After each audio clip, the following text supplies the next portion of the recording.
The library in the rain had been falling for 3 days straight, drumming a gentle rhythm against the tall windows of the old Carnegie Library. Sarah pressed her palm against the cool glass, watching the water streak down in silver ribbons. The building felt different when it rained, quieter somehow, as if the world outside had wrapped itself in a soft, gray blanket. She had been the head librarian here for 6 years now, ever since moving back to Millbrook after her grandmother's passing. The job was supposed to be temporary, just until she figured out what to do next. But somehow, the days had turned into months, and the months into years. And Sarah found herself rooted in this place of whispered conversations and turning pages. The library was nearly empty today. Only Mrs. Chen sat in her usual corner, working on a crossword puzzle, and old Mr. Hartley dozed in the leather chair by the biography section. The rain had a way of keeping people indoors, but not necessarily bringing them to the library.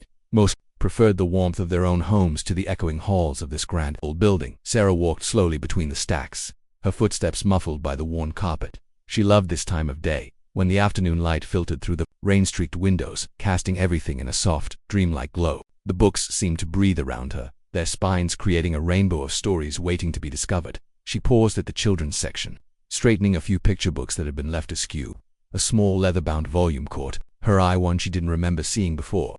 The title was embossed in faded gold, Stories for Stormy Days. Sarah lifted it carefully, feeling the weight of age in her hands. The book fell open to a story she knew well, Beauty and the Beast, but this version was different somehow, illustrated with delicate watercolors that seemed to shimmer in the dim light. As she read, Sarah became aware of someone approaching. "Excuse me," the voice was deep, hesitant. Sarah looked up to see a man standing at the end of the aisle. He was tall, with dark hair that looked damp from the rain, and there was something careful about the way he held himself, as if he was afraid of taking up too much space.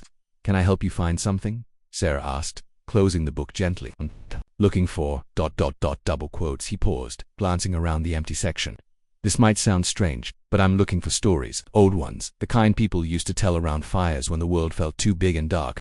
Sarah smiled. She understood that feeling, the need for stories that could make sense of things, that could transform the ordinary world into something magical. What kind of stories? Fairy tales, I suppose, but not the sanitized versions. The real ones, with all their rough edges and truth. He stepped closer, and Sarah noticed a scar along his jawline, pale against his skin. "I know it's silly for a grown man too." "It's not silly at all," Sarah interrupted softly.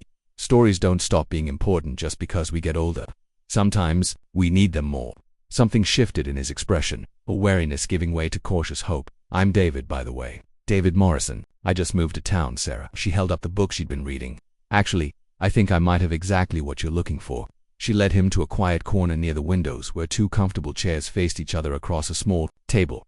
The rain continued its steady percussion against the glass, creating a cocoon of sound around them. "I found this today," Sarah said, placing the book between them. "It's full of traditional tales, but told in their original forms. Would you like me to read one?" David nodded, settling into his chair. There was something almost vulnerable about the way he listened as Sarah began to read, her voice soft and measured, letting the words flow like the rain outside.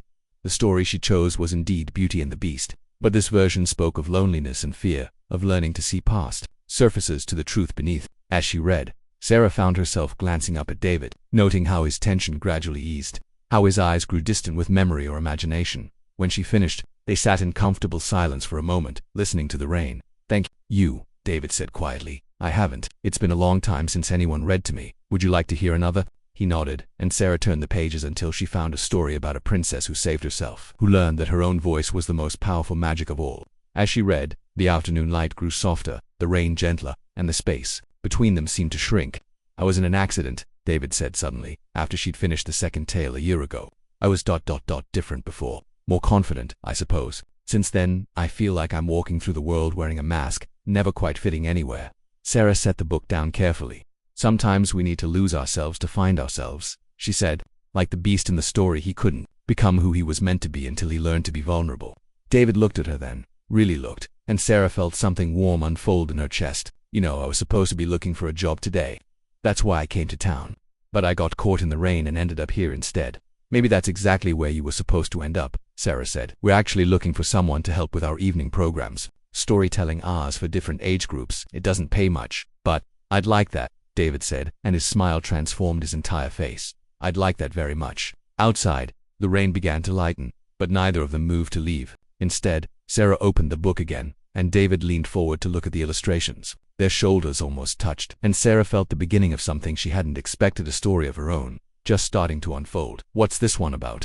David asked, pointing to a picture of a woman surrounded by books, light streaming through tall windows. Sarah smiled. "I think it's about finding magic in unexpected places. About learning that sometimes the most beautiful transformations happen slowly, quietly, like rain soaking into dry earth." As if in response, the sun broke through the clouds outside, sending shafts of golden light through the rain-washed windows. And in that moment, surrounded by stories and possibility, Sarah and David both felt the peculiar magic that happens when two people discover they've been looking for the same thing all along, not just stories, but someone to share them with.